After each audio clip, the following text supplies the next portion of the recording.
대표님은 이제 원자재. 네, 저는 지금 원자재 관련해서 좀 얘기를 해보고 싶은데요. 네. 저는 한 두 가지를 갖다 좀 생각을 네. 해봤습니다. 그래서 하나는 이제 그 원유, WTI 원유하고 두 번째는 이제 금인데요. 네. 두 가지 선정한 거는 이제 그 WTI 원유는 정말 뭐 다이나믹하죠. 다이나믹했죠. 네. 이번 상반기처럼 이렇게 다이나믹했던 적이 없었던 것 네. 같아요. 한 60불에서 시작했다가 뭐 마이너스 뭐 37불까지 갔다가 다시 이제 상반기에 한 40불 정도에 이제 마무리했는데 그 원유 시장에 6개월 동안 어떤 일이 있었는지 거기에 대해서 한번 좀 짚어 나가고 싶었었고요. 네. 그다음에 또 하나는 이제 금. 제가 요즘에 굉장히 관심을 갖고 보고 있는 원자재 중에 하나인데 네. 그래서 금도 상당히 많이 올랐잖아요. 지금 네. 한 1,800 수준으로 올라오고 연초에만 해도 한 1,500불 정도 하다 벌써 한 1,800불까지 왔는데 과연 이게 더 갈 수 있는 건지 이런 부분에 대해서도 한번 좀 짚어보고 가면 좋지 않을까 싶어가지고 두 개를 선정을 해봤습니다. 네, 알겠습니다. 그럼 하나씩 순차로 하나씩 이제 말씀드려보겠는데 WTI 원유는 사실 60불에서 시작을 했었습니다. 60불에서 시작을 했었었는데 1월 3일날 이제 사건이 하나 있었었죠. 중동에. 그 미군이 이제 솔레이마니 그 이란 그 혁명군 사령부 사령관을 갖다가 이제 공습해서 이제 죽인 일이 발생했었었죠. 그 다음에 이제 뭐 이란에서도 이제 열받아가지고 또 공격을 하고 그런 와중에 이제 우크라이나 항공기도 추락하고 뭐 이런 일이 발생을 했었습니다. 한참 지나가지고 이제 다 기억 못 하시겠지만은 맞아요. 보통 이 정도 사건이면은 보통 중동에서 유가가 한 15불, 20불은 올라가야지 정상이거든요. 근데 사실 별로 안 올라갔습니다. 여기 이제 보시면 아시겠지만은 요만큼 올라갔거든요. 요만큼. 요만큼 올라가고 말았었어요. 근데 살짝 이렇게 잠깐 올라갔다가 이제 그것도 조금 올라갔었고, 그 다음에 영향도 사실 길게 가지도 않았었어요. 며칠 안 갔던 것 같아요. 며칠 안 갔었어요.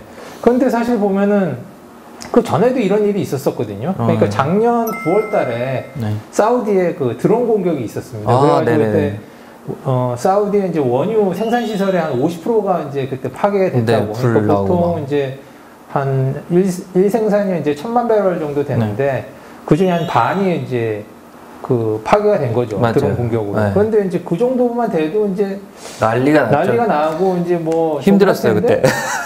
그때도 사실 별로 안 올라갔어요. 63불로 올라갔어요. 맞아요. 확 올라갔는데. 확 올라가지 않고 한 그 정도. 그때도 별로 그렇게 많지 않았습니다. 그러니까 작년 전체로 봤었을 때도 52불에서 60불 사이에서 움직였었어요. 원유가 굉장히 안정적인 모습을 보이고 있었거든요. 그런데 보면은 그런 역대급 사건이 발생을 하면은 이제 보통 이제 옛날 같으면 중동에서 뭐 난리가 났었을 텐데 사실 거의 영향력이 없어졌어요. 그러면은 이제 이걸 어떻게 봐야 되냐면은 옛날처럼 그 원유가 중동에서 그렇게 중동의 영향력이 예전 같지 않다. 그렇게 봐야 되거든요. 근데 왜 그런 일이 이제 발생이 되냐면은 사실 미국의 영향력이 커졌기 때문입니다. 그래서 뭐 아시는 분은 아시겠지만 이제 전 세계에서 원유를 제일 많이 생산하는 데는 미국이죠. 지금 예전에는 이제 제일 많이 소비하는 나라였었고 또 제일 많이 수입하는 나라였습니다. 그런데 지금 어느 순간에는 이제 그게 바뀌었었죠. 그래서 그 바뀌게 된 계기는 이제 그 다들 아시겠지만은 이제 쉐일 때문에 쉐일이 이제 2000년대 초반부터 이제 본격적으로 이제 좀씩 이제 생산이 되기 시작했었고 그 당시에는 이제 유가가 굉장히 높은 수준에서 유지가 됐었습니다. 그러니까 2000년대 초반부터 시작해서 2008년까지는 가파르게 올라갔었어요. 거의 100불까지 막 갔었죠. 그때 2008년 초반만 해도 한 140불까지 갔었었는데 그러면서 이제 그 전에는 이제 뭐 기술력도 부족하고 그다음에 이제 그 경제성도 없었기 때문에 사실 쉐일 쪽에 그렇게 개발을 많이 못했었는데 유가가 올라가다 보니까 그때부터 이제 미국에서 본격적으로 약간 투자가 된 투자를 하고 그다음에 이제 그러다 보니까 이제 조금씩 늘기 시작을 했었거든요. 여기 보시면은 이제 이게 이제 미국인데 정체돼 있다가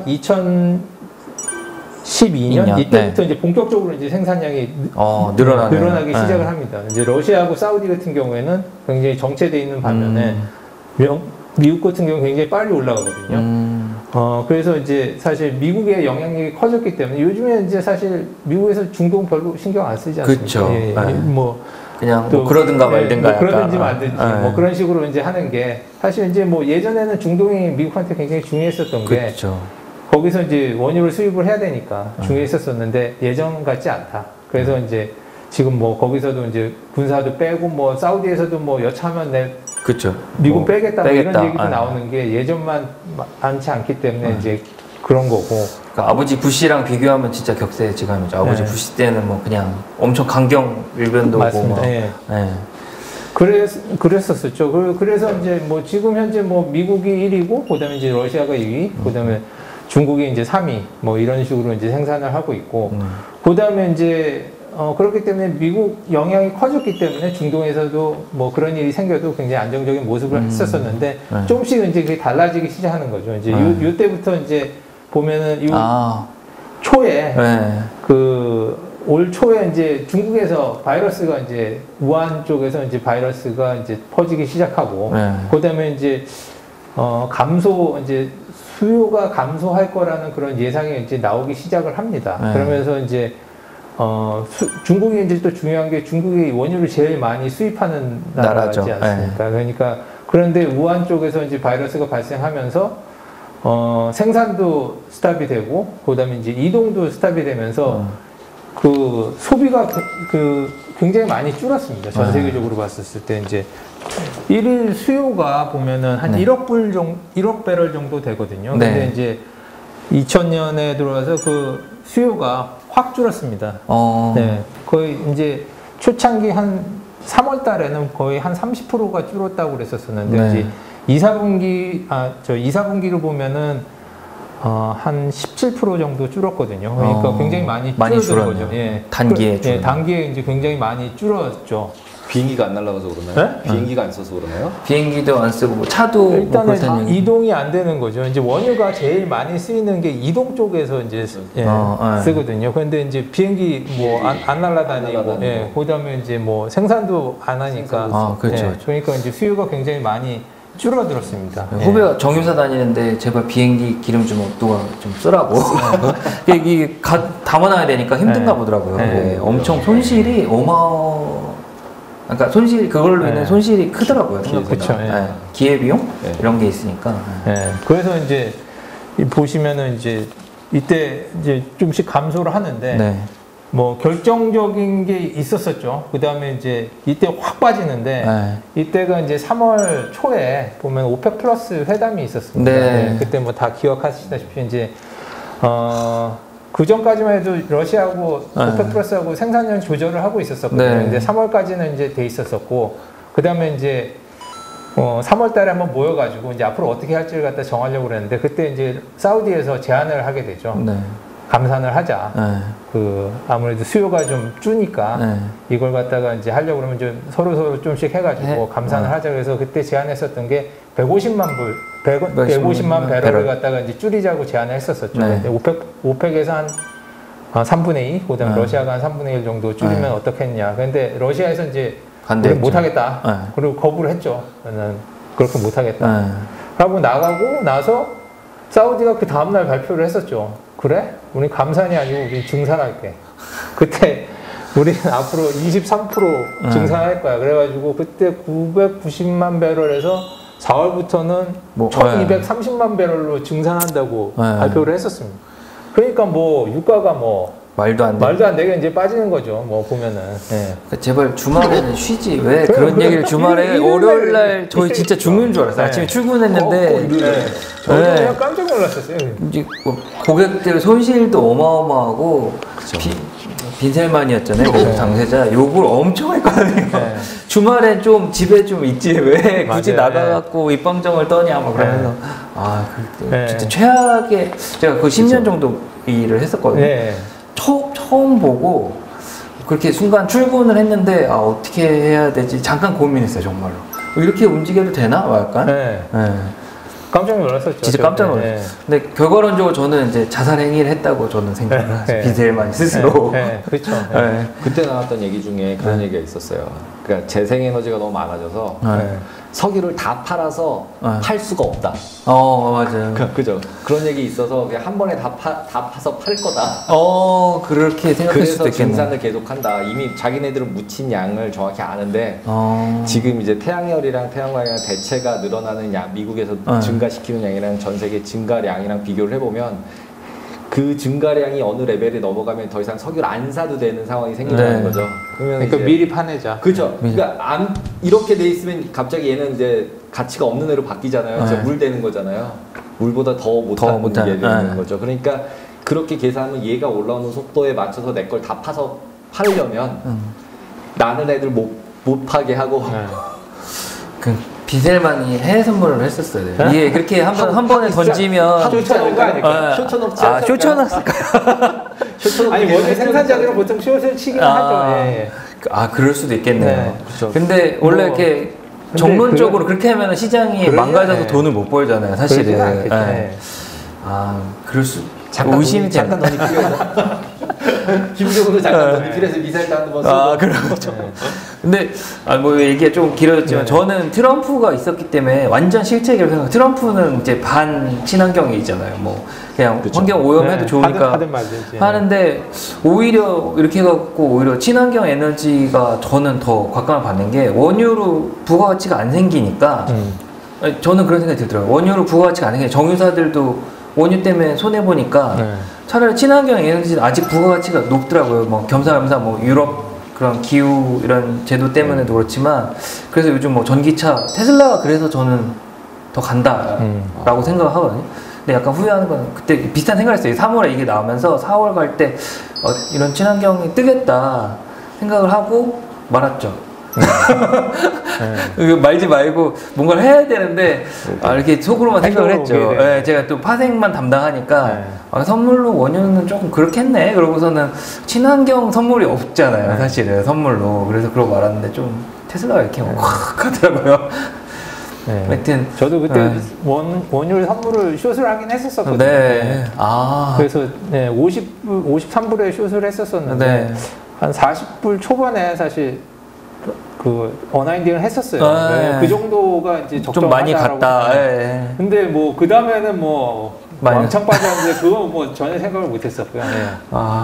진짜 뭐 약간 여담인데 저희 이렇게 촬영한 날이 15불인 적이었는데 그날이 마이너스 30불 넘게 간 날이 갔다 막 얘기하면서 이제 그 뭐 방송 촬영하면서 더 안 갈지도 몰라요 이렇게 얘기했는데 뭐 더 안 가기는 엄청난 그것도 좀 원망스러운 시장이었는데 결국은 비델만이 이렇게 사고를 쳤네요.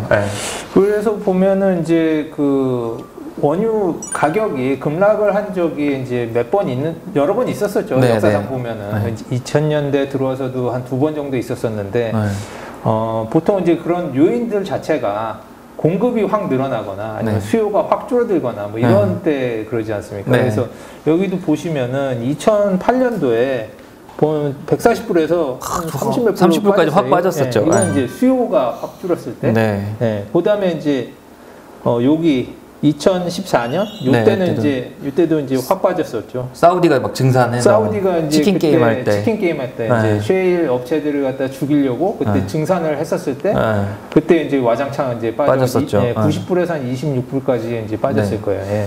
그런 적이 있었었는데 요번에는 이제 그 두 개가 한꺼번에 다 온 거죠. 그렇죠. 수요도 줄었는데 공급도 이제 증산하겠다고 하니까 두 개가 한꺼번에 다 영향을 오면서 엄청난 이제 파급 효과를 이제 느낌이 확 오네요. 이렇게 보니까. 그러니까 이제 뭐 빡 빠져가지고 이제 20불 쪽 갔었었는데 사실 보면은 이제 선물하시는 분들은 알겠지만은 그 콘텐고 백오데이션인데 연초에는 백오데이션이었었습니다. 연초에는 뭐 아까도 말씀드린 것처럼 이제 중동에서 그런 일도 있고 그렇기 때문에 사실 현물 가격이 선물 가격보다 좀 더 위에 있었거든요. 이런 상황이었었는데 그러니까 수요가 많았다는 거죠. 공급보다 수요 위지가 좀 높은. 현재 이제 원유에 대한 수요가 훨씬 더 많았었던 거죠. 그랬었었는데 코로나하고 그다음에 이제 증산이 확 되면서 확 뒤집어진 거죠. 네. 이제 뭐 선물 가격은 뭐 여기서 이 정도로 이제 내려갔는데 네. 현물은 뭐 왕창 이제 내려갔었었고 그다음에 이제 여기 이제 현물 가격까지는 표시가 안 돼 있는데 사실 보면 현물 가격이 더 낮아지기도 했었었거든요. 예, 그러니까 이제 일종의 말하는 슈퍼 콘텐고가 된 거죠. 이제 보통은 이제 콘텐고인 상태가 얕은 콘텐고가 이제 보통 정상적인 마켓이지 않습니까? 네. 그러니까 미래에 조금씩 가격이 오르겠다가 정상적인 형태인데 뭐 지금은 비용도 있어야 되고 이자도 들어가니까 이제 그런 것들 때문에 이제 선물 비용이 약간씩 높은 게 이제 보통 정상 마켓이라고 그러는데.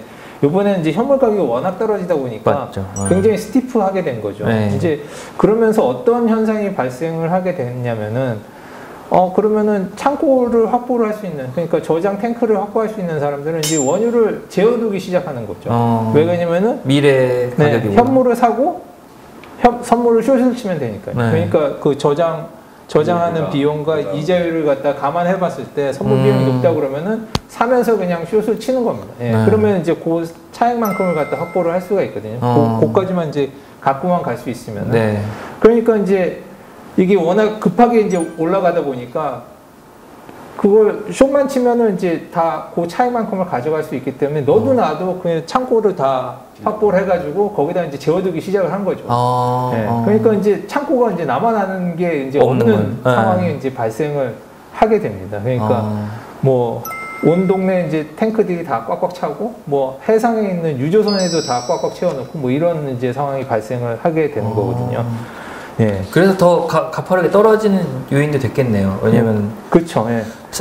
선물은 매도를 많이 하니까 선물이 내려갈 때. 그러니까 이제 나중에는 이게 줄어들죠. 그러니까 현물은 사니까 올라오고 선물은 숏을 치니까 내려오니까 이제 이 그 차이가 좁아지는. 점점 좁아져요. 지금은 이제 거의 뭐 평평한 스타일로 안정화됐고 지금 안정되어 있는 상태이긴 한데 그러다가 이제 운명의 그 4월 21일인가요? 그때 방송하셨다는 그날이 오죠. 두 번째 악몽. 원유가 올해 2번 악몽을 줬는데 두 번째 악몽, 아주 깊은 악몽 있죠. 그때 뭐 이렇게 이제 마이너스로 이제 가는 일이 발생했었었는데 그게 아까 말씀드린 대로 그 저장 공간이 일단 없으니까 그러니까 인도 통질이 됐었었는데 그때 이제 보통 그 전에 이제 매수를 한 사람은 이제 매도를 해서 정리하고 매도한 사람은 이제 매수를 해서 정리를 하는데 막판에 이제 몰리는데 매도한 사람은 사실 마음이 편하죠. 그렇죠. 그냥 주면 되니까. 야, 내가 갖고 있는 거 줄게.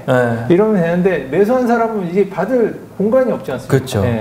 뭐 이 팀장님이 뭐 선물 포지션 갖고 쿠싱에 뭐 딜리버리 되면 이거 어떻게 받으실 수 없죠. 방법이 없지 않습니까? 그렇죠. 그러니까 이제 뭐 그 당시에 이제 막판에 가서 이제 숏을 해야 되는데 살 사람이 없으니까 그냥 마이너스로 저도 처음 봤습니다. 이런 살다가 저도 살다가 처음 봤는데 원망스러웠죠.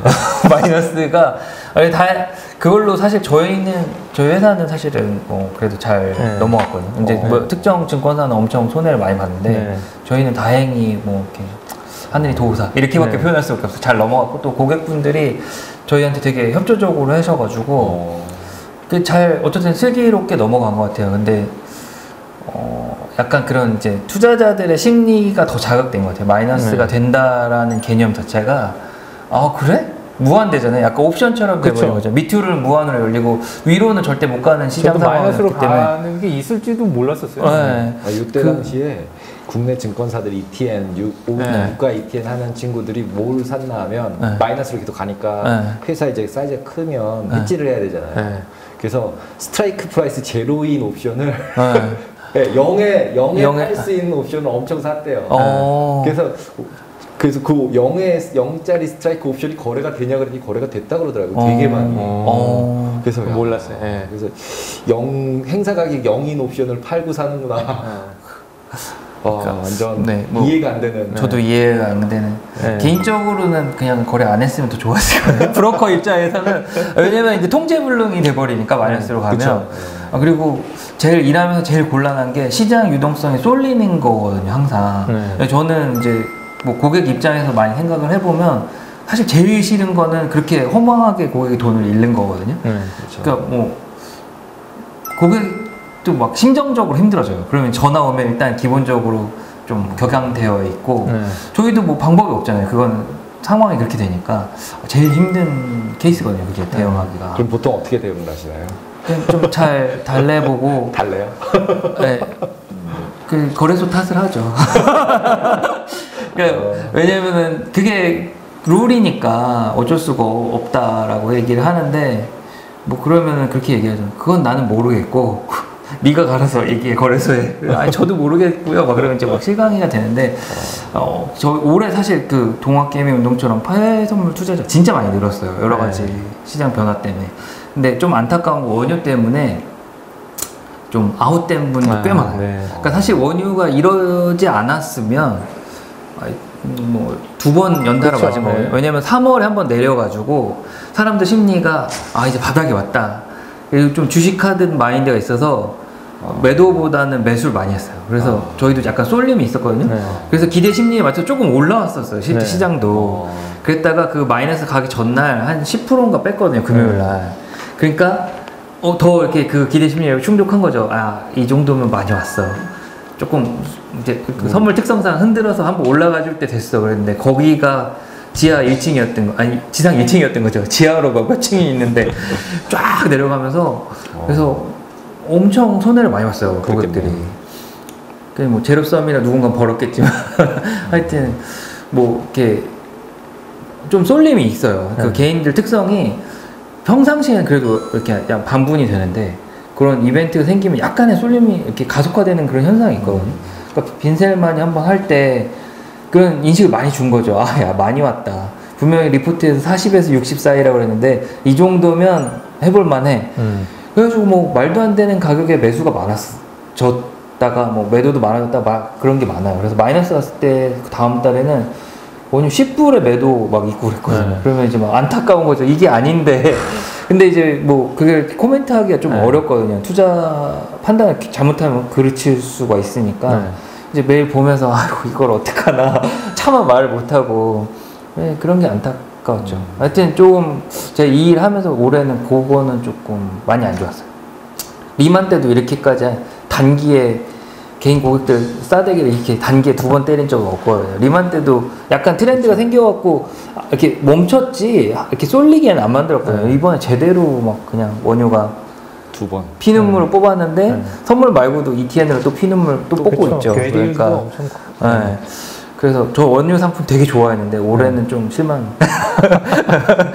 좀 실망스러운 움직임이었던 것 같아요. 그 다음에 이제 아까도 말씀드렸는데 또 보면 또 보기 드문 현상이 또 한번 발생했었죠. 이제 미국 뭐 보시면은 이제 그 WTI 선물에 이제 인도지가 푸싱이겠습니까? 푸싱이 이제 이 가운데 이제 원유들이 이제 다 모이는 지역이죠. 그리고 이제 휴스턴은 이제 정제 시설이라든지 아니면 수출하는 항이 있기 때문에 항상 휴스턴 가격이 여기보다 더 높습니다. 물류비가 생기고 뭐 하니까. 아무래도 여기서 일로 가려고 그러면 돈도 들고, 그러면 이제 아무래도 수출하려고 그러면은 그쪽에 옮기는데 이제 비용이 발생하기 때문에 휴스턴이 항상 한 5불, 6불 정도 비쌌었거든요. 배럴당. 그런데 올 초부터 이제 그게 좀씩 줄어들기 시작한 거죠. 한 5, 6불 정도 하던 게 올해 2월 달에는 한 2.6불 정도로 줄었다가 3월 초가 되면서 그 차이가 없어졌어요. 그러니까 산지 가격하고 소비지 가격하고 같아진 거죠. 그러다가 3월 말에는 오히려 휴스턴 가격이 더 낮아졌어요. 6불이 더 밑으로 가고. 더 밑으로 갔어요. 그러니까 산지 가격이 더 싸진 거죠. 여기는 이제 뭐 저장할 데도 없고 이제 뭐 수출도 안 되고 그다음에 뭐 그 정제 시설의 이제 가동률도 뭐 왕창 떨어졌거든요. 그러니까 이제 뭐 필요 없으니까 이제 그렇게 보기 드문 현상까지 이제 발생을 했었습니다. 나중에 이제 다시 이제 4월 되면서 다시 차이가 줄고 이제 지금은 이제 다시 이제 휴스턴 가격이 더 높아졌었지만 그때 한참 이런 일들이 발생했었던 중간에는 사실 그런 일도 그 미국에서 이제 발생을 했었거든요. 결국 그런 거 다 복합적으로 엮여 있었던 거네요. 그 당시에. 맞습니다. 그 다음에 이제 그 이후에는 이제 뭐 다 아시다시피 이제 쭉 올라왔죠. 그쵸. 40불 정도로 이제 쭉 올라왔었죠. 이제 올라왔었던 거는 이제 요인을 살펴보면은 이제 한 3가지 정도 볼 수 있을 것 같은데요. 첫 번째는 이제 그 오펙 플러스에서 감산한 거. 1700 한 1,000만 불 정도, 1,000만 배럴 정도 감산을 했었었죠. 네. 네. 그다음에 멕시코 빠져갖고 970만 맞습니다. 네. 배럴로 이제 줄었었는데, 네. 그러니까 1,000만 배럴 잡고, 그다음에 이제 미국에서도 한 이만큼 줄었어요. 한 300만 배럴 정도 생산이 줄었거든요. 네. 그러면 이제 2, 4분기에 이제 그 수요 감소된 게 한 1,700만 배럴 정도 되고, 네. 생산 감소가 한 1,300만 배럴 정도 되니까. 좀 어느 정도 이제 많이 회복이 된 거죠. 그 갭 자체가 이제 많이 좁혀든 거죠. 이제 그러면서 이제 뭐 수요도 줄었지만 생산도 줄었기 때문에 사실 수요 공급이 어느 정도 균형이 맞았네요. 부분이 있어서 그런 부분에 회복을 한 거고 실질적으로 보면은 이제 물동량도 좀 증가를 했어요. 보면은 특히 아시아 쪽 같은 경우에 이제 물동량이 좀 증가를 하는 모습을 보여줬거든요. 그러면서 이제 그런 기대감과 그다음에 이제 실제로 조금 나아지구나라는 것 때문에 이제 사실 40불까지 이제 올라왔는데 이제 지금부터가 이제 어떻게 될지를 좀 봐야 되는 거죠. 네. 그래서 이제 지금부터 이제 하반기에 좀 봐야 될 포인트라고 하면은 네. 저는 한 2가지 정도를 좀 주의 깊게 좀 봐야 된다고 생각을 하는데 하나는 이제 코로나 뭐 아까 저기 강승희 전무님께서 말씀해 주셨듯이 이제 코로나 쪽을 갖다가 많이 봐야 되는 게 그러니까 주식시장 같은 경우에는 이제 경기에 선행을 하지만은 그 원자재 특히 원유 같은 경우에는 이제 동행하지 않습니다. 그러니까 그야말로 뭐 주식 같은 경우는 이제 잠깐 이제 빠졌다가 회복해도 과거의 이익을 갖다가 이제 현가로 땡겨놓으면은 뭐 그 차이가 별로 안 날 수 있지만은 저기 원자재 같은 경우는 그때 안 쓰면 사실 원유 같은 경우에는 뭐 어떻게 할 수 있는 방법이 없어요. 저장도 하기 어려운 거고. 그렇기 때문에 경기하고 굉장히 밀접하게 움직이는데 그 원유 관련해서 이동 그 트랜스포테이션으로 사실 쓰는 게 제일 많거든요. 네. 그렇기 때문에 이제 지금 보면 가솔린은 그래도 좀 소비가 좀 되는데 제트유하고 디젤은 거의 안 돼요. 그래서 계속 지금 쌓여 있는 상태고 그다음에 이제 그게 지금 뭐 그래도 이제 낮을 거라는 생각이 이제 올라왔는데 이제 지금부터 이제 어떻게 될 건지 실질적으로 만약에 소비가 좀씩 늘어나고 있기 때문에 조금씩은 계속 올라갈 거면 이제 생각은 됩니다. 근데 이제 가을 정도 됐었는데도 만약에 이제 이게 회복이 안 되고 계속 뭐 제한이 생기고 이러면은 사실 정제하는 입장에서 봤을 때도 그 정제를 계속 할 수가 없거든요. 팔리진 않는데 계속 생산을 할 수는 없으니까 지금 현재도 한 60% 정도 선에서 이제 유지가 되는데 그게 안 팔리면 계속 생산을 할 수가 없지 않습니까? 그렇죠. 그렇게 되면 이제 그때 됐었을 때 이제 만약에 수요가 이제 살아나지 않는다면은 그게 이제 정제 쪽에서도 이제 사는 거를 갖다가 사기가 더 힘들어질 거고 그렇게 되면 이제 좀 더 이제 하락할 수 있는 부분들이 있을 수 있지 않을까. 그러니까 원유 정제에서 가솔린도 나오고 디젤도 나오고 항공유도 나오는데 특정 품목만 뽑아낼 수가 없으니까 제트유가 안 팔리면 전반적으로도 좀 생산하는데 불이가 생기네요. 그다음에 이제 그 공급 쪽 측면에서 보면은 지금 현재 공급이 사실 많이 줄어가지고 이제 사실 가격을 올린 측면이 있는데 지금 요번에 얼마 전에 나왔었죠. 이제 오펙 플러스에서 970만 배럴에서 이제 좀 줄이겠다. 8월부터는 이제 770만 배럴로 이제 줄이겠다고 이제 얘기했었었는데 이제 그때 예전에 합의했었던 것도 이제 그때부터는 이제 감안해가지고 그 감산량을 갖다가 970만 배럴에서 점점 줄여 나가겠다고 했었는데 어느 정도 속도로 이제 그걸 줄여 나갈 것인가 그런 부분이 좀 관전 포인트가 아닌가 일단 싶습니다. 그러니까 뉴스를 좀 열심히 봐야겠네요. 흐름이 있으니까. 그런 걸로 봤었을 때 얼마 전에 이제 또 S&P 플래치에서 이제 뭐 세미나를 한번 했었었는데 거기서도 이제 유가 전망에 대해서 한번 나오긴 했었었거든요. 그런데 이제 그때 참석했었던 사람들한테 이제 뭐 전망치를 올해 말에 전망치를 어떻게 보느냐라는 적이 있었었는데 제일 많이 나왔었던 게 이제 40불에서 45불 WTI 기준으로 그 정도가 제일 많았었던 것 같고요. 두 번째가 이제 45에서 50.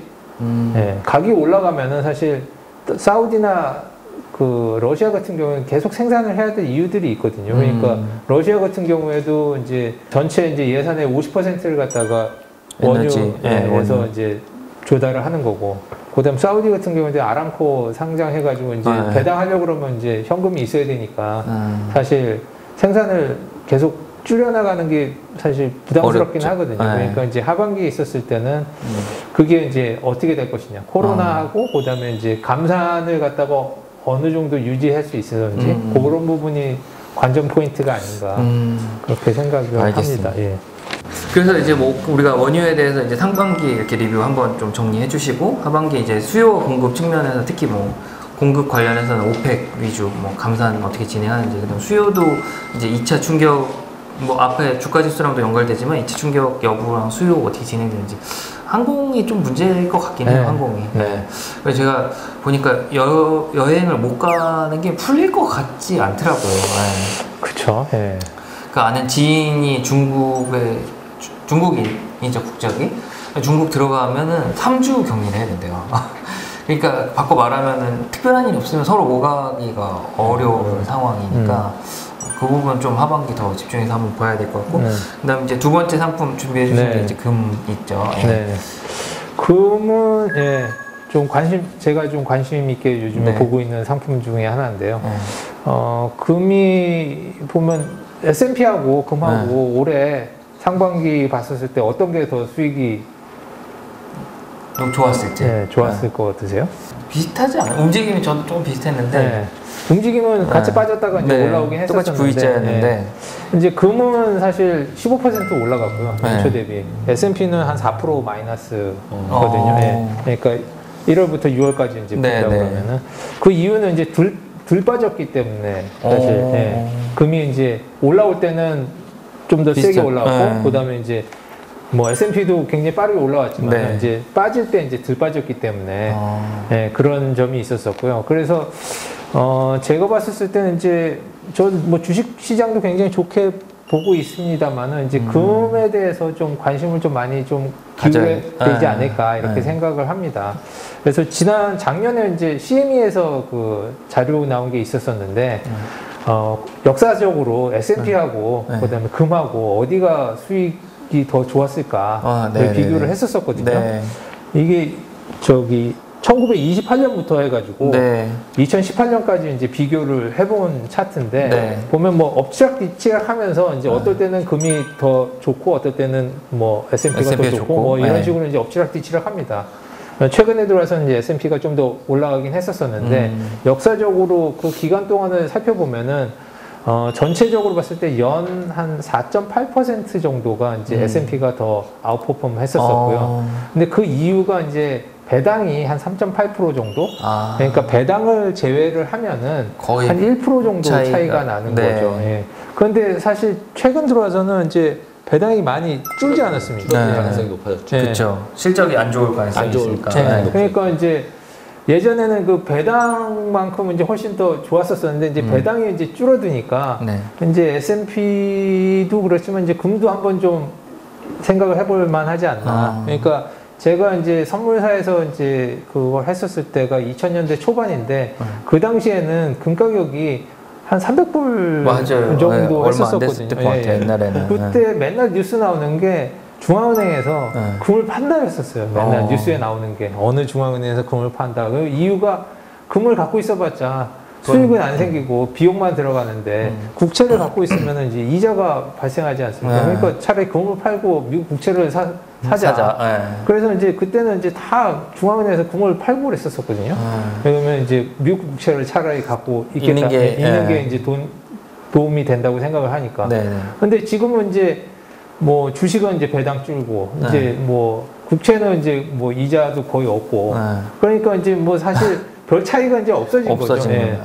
별 차이가 없어졌기 때문에 사실 이제 금이 무수익 자산이라고 하긴 하지만은 좀 더 이제 지금부터는 좀 관심을 가져야 된다고 이제 저는 생각을 하거든요. 그래서 지금 금 가격에 이제 영향을 미치는 요인들을 갖다 한번 좀 살펴보면은 이제 첫 번째는 이제 수급이죠. 수급인데 이제 금이 이제 1년에 생산되는 게 4,500톤입니다. 연간 생산되는 게 그중에 이제 채굴하는 게 한 3,300톤 정도 되고 그다음에 이제 스크랩에서 나오는 게 한 1,200톤 정도 되는데 수요는 대부분이 이제 장신구 아니면 산업용으로 쓰이는 건데 최근 들어서 금 ETF 관련된 수요가 굉장히 많이 증가를 하고 있습니다. 최근.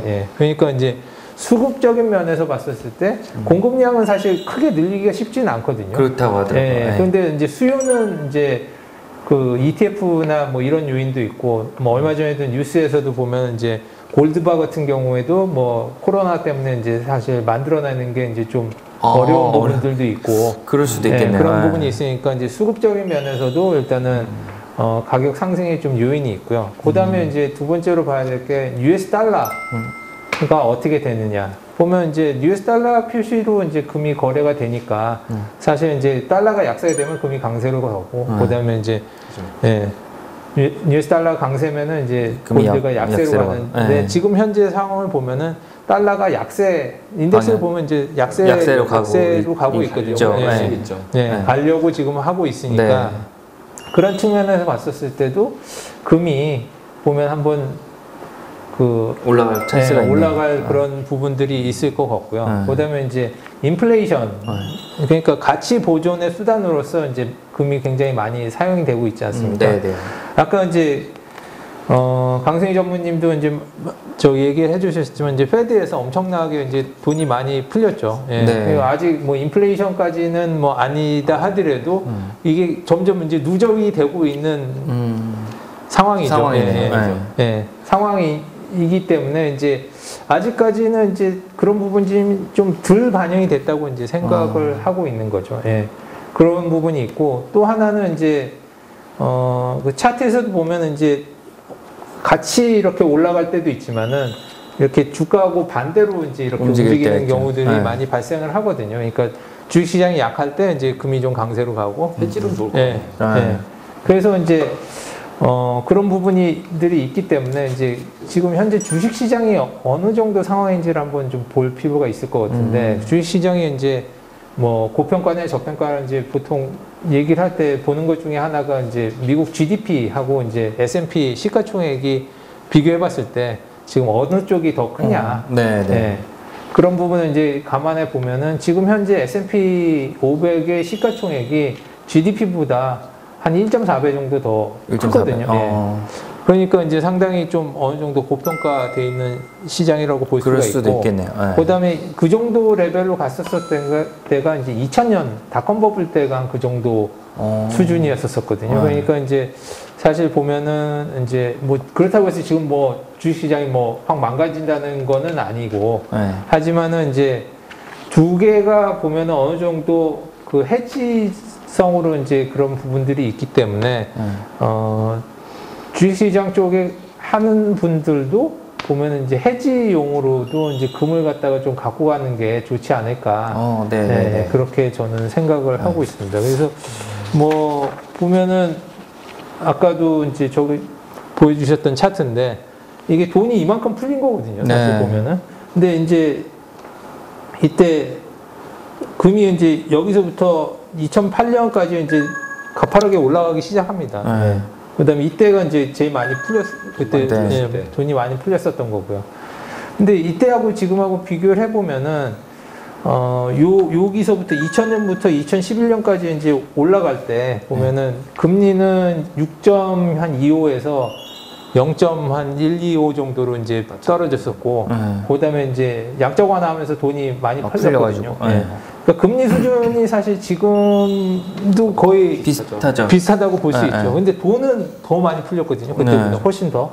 근데 지금 금 가격은 그 정도 수준에 지금 비슷하니까 보면은 지금 봤었을 때 그 위쪽으로 업사이드 가능성은 사실 더 있을 수 있는, 더 봐야 되는 게 아닌가. 그러니까 하반기에는 뭐 저번에 이제 골드만삭스에서도 한 2,000불 얘기를 했었었는데, 뭐 그 정도는 한번 볼만한 적이 아닌가. 뭐 이렇게 일단 생각은 12,000불이요. 골드만은 좀 항상 과하게.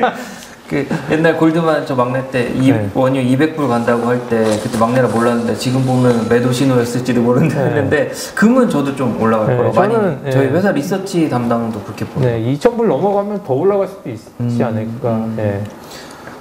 그쵸. 저는 레이달리오나 이런 올웨더나 이런 데서 금을 포트폴리오에 넣어놓잖아요. 그러니까 기본적으로 필요 없는 애들이 계속 사야 되잖아요. 금 수요가 굉장히 큰 거 같고 클 것 같아요. 그러니까 맨날 금 사라고 그러죠. 맨날 금 사라고 그러니까 사야 돼. 아니 제가 최근에 저희 회사가 투자 대회를 했었거든요. 투자 대회 3주 이렇게 나눠서 하는 부분이 있었는데 그 1등한 분이 제가 아는 분인데 매매를 잘해요. 근데 이제 주가 지수 쪽을 잘했는데 금에 했는 거예요. 정론적으로는 이제 주식이 많이 오르면 이제 위험 선호가 있으니까 금은 빠지겠지 했는데 금을 매도를 했는데 금도 같이 오른 거예요. 그래서 이해가 안 간다 했는데 사실은 아까 말씀 주신 것처럼 그런 게 또 아까 말씀 주신 요인이 다 있는 거죠. 그렇죠. 약간은 위험 회피가 거꾸로 있는 거죠. 주식이 오르지만 좀 높은 거 아닌가? 이런 두려움이 있고 아까 또 말씀해 주신 것처럼 포트폴리오에 추천 그러니까 일반 시청자 이해하기 쉽게 하면 추천이니까 일종의 원래는 이렇게 인덱스 보고 따라하는 건데 그러면 또 금 또 담아야 되고 그리고 뭐 약간 그런 것도 있더라고요. 뭐 연금이나 이런 데는 주식을 무조건 팔 수가 없잖아요. 구조적으로. 그러니까 주식이 내려갔을 때 안전장치 투자를 하더라고요. 미국 같은 경우는 미국 연금. 그럼 금을 좀 담을 수 있는 확률이 높으니까 그래서 이상현상인 거죠. 같이 올라가면 안 되는데 같이 올라가고 그래서 그렇게 그런 것도 있는 것 같아요. 그러니까 최근에 이제 자산 가격이 많이 올라간 게 그게 이제 밸류가 올라갔다기보다도 이제 화폐 가치가 떨어지니까 전반적으로 다 올라간 부분도 그렇죠. 근데 대부분 안 올라갔어요. 그러니까 지금 우리나라도 그렇고 미국도 그렇고 아까 그 핀비즈 보면은 그 팡 애들이 올라간 걸 다 빼고 나면 우리나라도 삼성전자 올라간 거 빼고 나면 올라간 주식 하나도 없듯이 미국도 얼추 보면 팡 주식 빼고 나면 올라간 게 없어요. 그러니까 되게 판단하기 어려운 상황인 것 같아요. 근데 골드는 쏠림이 있었네요. 골드는 되게 어트랙티브할 가능성이 되게 많아 보이는 것 같아요. 저도 저는 아까 되게 인상 깊었던 게 제가 막내 얘기 오늘 왜 이렇게 많이 하죠? 2008년 뭐 전후 저희가 이제 그 CME 거래소에서 좀 주선해 주셔가지고 미국의 유명한 그 현물 그러니까 커머디티 트레이딩에 근무하시는 은퇴하신 분을 불러갖고 세미나를 했는데 그분이 막 금을 막 추천하더라고요. 그때 900불 정도 됐었어요.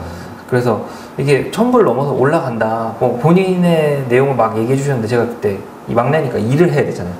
다 못 들은 거예요. 포인트만 들었거든요. 올라간다만 듣고 개인적으로 돈이 있으면 해야 되는데 이제 사회 초년생이 돈이 없잖아요.